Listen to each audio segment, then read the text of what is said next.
Olá, nós estamos aqui no mini curso Convivência e Cidadania com a educadora, representando aqui a Fundação Roberto Marinho, a Priscila Pereira. E nós estamos conversando sobre convivência e cidadania. Na live anterior, a gente fez um paralelo aqui da política com outros contextos, como por exemplo os Jogos Olímpicos, as escolas de samba no Rio de Janeiro, e eu acredito que em São Paulo seja também parecido, e o futebol no Brasil, como que é a convivência nesses diferentes espaços. A gente viu aqui, que o futebol brasileiro, infelizmente, não tem dado o exemplo da boa convivência, tem sido um espaço de violência, de muita intolerância. O que a gente observa também, infelizmente, na política atualmente no Brasil, no debate político, sempre polarizado, nesse diálogo que não acontece entre os diferentes, para que a gente possa encontrar, o que nós temos em comum. E a gente falou aí das Olimpíadas justamente por isso, porque as Olimpíadas, a Carta Olímpica, e o espírito esportivo do fair play, da competição justa, transparente, é realmente aí um exemplo para a gente trabalhar essa questão, da cidadania. Inclusive, gente, sugestão, vocês elaborarem um projeto na escola,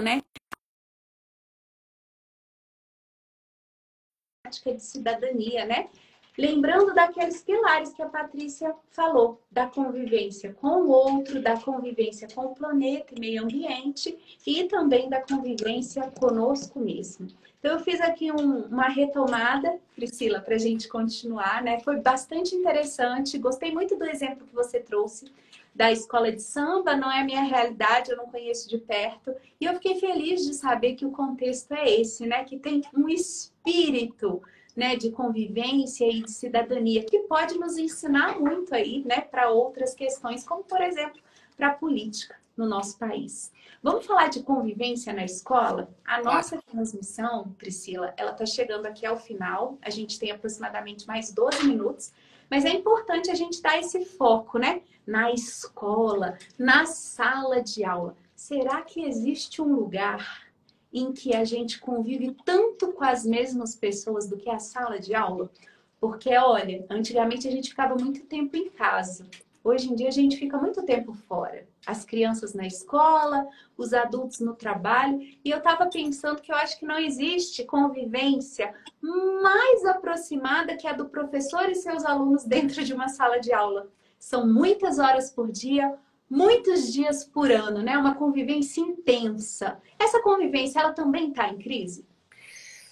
Sim, a gente viu aí, tá vendo, infelizmente, uma onda de violência muito grande na escola, A gente está tendo aí, como eu falei, situações de depressão, ansiedade, automutilação, muitas denúncias de violência dentro do espaço escolar, violências sofridas pelas crianças e pelos adolescentes dentro do ambiente doméstico, mas também nas comunidades, A gente vive também um momento de muita violência de alunos contra os professores,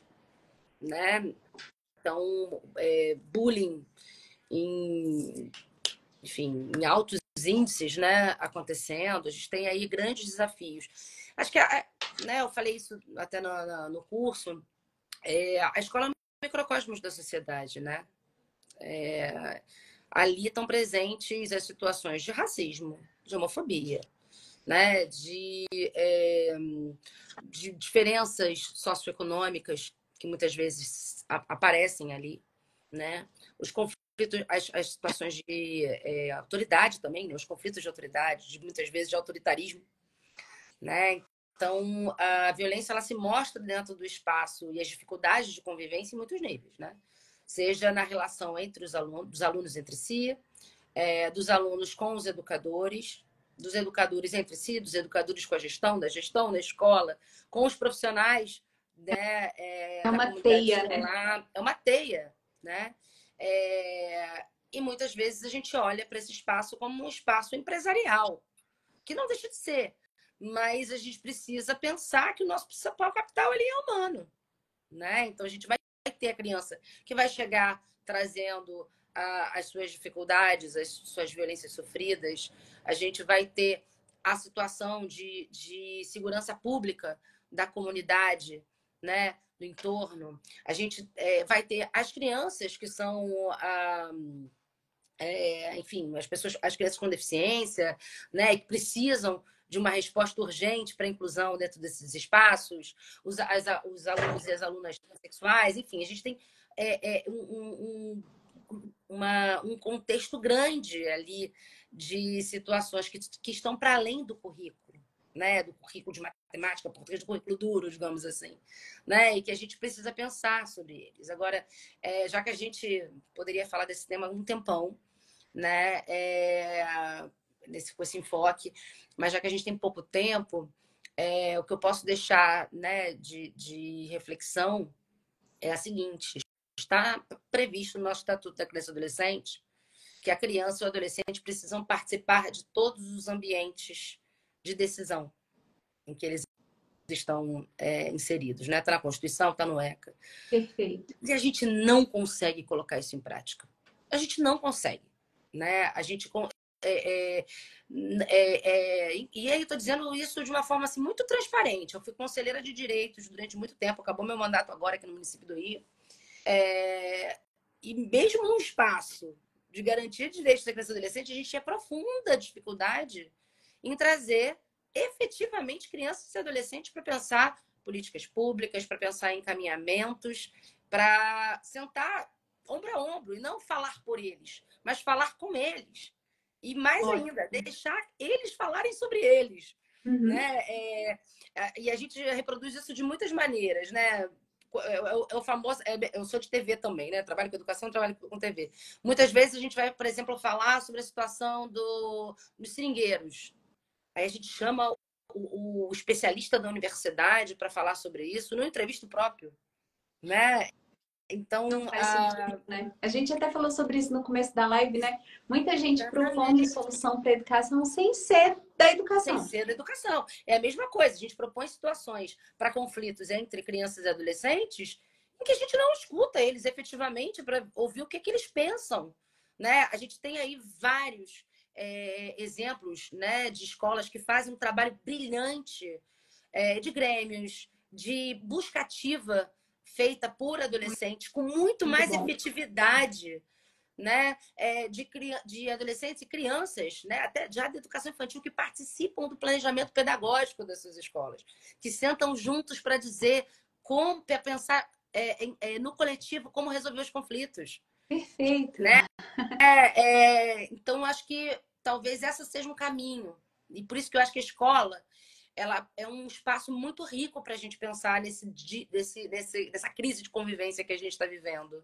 Né? Porque é um espaço que possibilita a gente experimentar essas pontes de diálogo, essas metodologias de escuta ativa, de diálogo, né? de troca de ideias, para que a gente possa buscar caminhos, né, coletivos, né? Muito bom. E foi ótimo você falar isso, porque a escola é realmente um espaço privilegiado, né? Ele reúne muitas condições para que a gente possa realmente fazer esse trabalho. A presença obrigatória do estudante, a presença do professor, o espaço físico que aproxima as pessoas. Em que outro espaço, né? A gente poderia promover tanta convivência. Não, né? E efetivamente pensar esse lugar como um lugar de proteção básica, Uhum. né? Um lugar de segurança alimentar. Sim. Muitas vezes é o único espaço que essa criança tem uma alimentação adequada.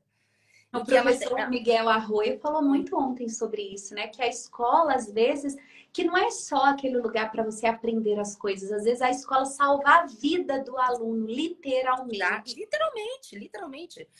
Eu acredito muito nisso, sabe? Acho que, na verdade, esse é um dever nosso enquanto sociedade, né? A gente perceber que criança e adolescente está no ECA, está na Constituição. É dever de todos, é prioridade absoluta. Então, eu tenho que, quando eu escuto o meu vizinho de porta, né, que é uma criança apanhando e não faço nada, quando eu sei que tem um sobrinho meu, né, que apanha ou que é vítima de maus tratos, de negligência, e eu não me posiciono em relação a isso, eu estou sendo conivente.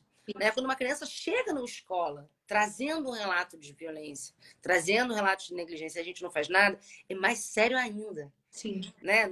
Então, a gente precisa olhar, como eu falei, né, em relação à convivência global, a gente se perceber como cidadão global, Sim. né? A gente precisa também olhar a todos, a gente se olhar como protetor, né? Como parte dessa rede que cuida, com essa parte dessa rede que é responsável por essas crianças. Né? Independente do nosso vínculo de sangue, das nossas relações sociais com elas. Né? Muito bom. Gostei da parte que você falou rede. É. Gente, olha que coisa boa, né? A Priscila tá mostrando aqui pra gente, até pela experiência dela, né, como conselheira, né, de direitos, que a gente pode dar o espaço para a criança participar do hoje, do agora, né? Para construir o presente dela e não apenas o futuro. Porque às vezes na escola a gente fica o tempo todo preparando a criança para um futuro. E a gente esquece que ela também precisa viver o presente de forma plena, saudável e feliz, porque o desenvolvimento dela depende do hoje, né? Para ela ter condições de realizar no futuro, a gente tem, talvez até deveríamos priorizar o hoje, pensar menos no amanhã. Afinal de contas, o tempo que nós temos é o agora. O amanhã ele é sempre incerto, né? Para todos nós. Priscila, eu quero agradecer a sua presença. Foi um prazer conversar com você aqui na Rede Pedagógica. Achei, assim, todas as suas colocações muito pertinentes. Agradecemos a sua contribuição e o tanto que você abriu os nossos olhos para outras questões relacionadas à cidadania. Eu que agradeço, Érica. Foi um prazer. Adorei te conhecer, adorei conversar com você, adorei os comentários, agradecer a todo mundo aí que interagiu com a gente. Me colocar à disposição, tá? Para qualquer dúvida, para qualquer questão, para debater outros assuntos também. Eu só queria deixar um recado que me pediram. Claro. Muito importante, né? Dentro de um espaço desse privilegiado com tantos educadores. A gente está até o dia 12 de agosto com as inscrições abertas para o próximo Prêmio LED, para o Prêmio Luz de Educação, né? Que é uma parceria da Fundação Roberto Marinho com a TV Globo. Né? Lembrando que são 200 mil para cada projeto vencedor, né? Além de visibilidade nacional, enfim, uma troca de experiência muito bacana. Né, participação também no Festival LED, que é um momento super potente, né, de troca de experiências. E esse ano tem uma nova categoria de projetos de formação de professores do ensino superior, né, processos de formação dentro do ensino superior. Então, é bem bacana. E aí, as informações estão no site, que é www.movimentoled.com.br. Tá bem? Olha, gente, que legal. A gente vai colocar lá no curso também o endereço, né? Gente, ó, www.movimentoled.com.br. Vale a pena conhecer, gente, é muito legal. Eu acompanhei recentemente aí o último evento pelas redes sociais. Achei realmente a energia muito boa. Quem sabe a gente não participa lá também no ano que vem com vocês. Levar a rede pedagógica lá para fazer parte desse momento, porque eu achei a vibe assim muito, muito legal. É muito bacana, é um momento bem potente mesmo. Bem Isso, legal. a Andréia até comentou aqui, ó, movimentoled.com.br. Gente, tem premiação em dinheiro para os projetos, então vão lá conhecer, se inscrever, né? Ou recomendem esse prêmio para iniciativas que vocês conhecem e valorizam. E um dos eixos, inclusive, são projetos desenvolvidos pelos alunos, Aí, que ó. é lindo, vale muito a pena pesquisar os que já receberam, né, a premiação. Um deles é esse projeto que eu citei, de busca ativa realizada pelos próprios alunos, dentro de uma das comunidades mais violentas de Brasília. Assim, olha, é muito bacana, gente, é muito bonito mesmo. Que bom, compartilhamento de boas práticas também é nosso objetivo aqui na Rede Pedagógica, porque assim a gente faz a diferença e promove a transformação. Obrigada, Priscila. Obrigada à Fundação Roberto Marinho por apoiar a Semana Rede Pedagógica. A gente se encontra em breve, se Deus quiser. Agradeço. Tchau, tchau, gente. Boa noite a todo mundo. Tchau. Esse foi o mini curso, a primeira parte dele, né? Convivência e Cidadania, com a Priscila Pereira, da Fundação Roberto Marinho. Gente, tivemos essa live. E na quinta-feira a gente tem lives também com o Tiago, da Fundação, e vamos liberar um vídeo que eles gravaram especialmente para vocês, conteúdo inédito aqui para a Semana Rede Pedagógica. Agora, nós vamos encerrar essa transmissão e já vamos iniciar o nosso próximo mini curso de Educação Midiática com Patrícia Blanco, do Instituto Palavra Aberta. Vamos conversar sobre educação midiática e cidadania. É só um intervalo para você beber uma água ou café e a gente já vai estar ao vivo novamente. Estou esperando você. Tchau!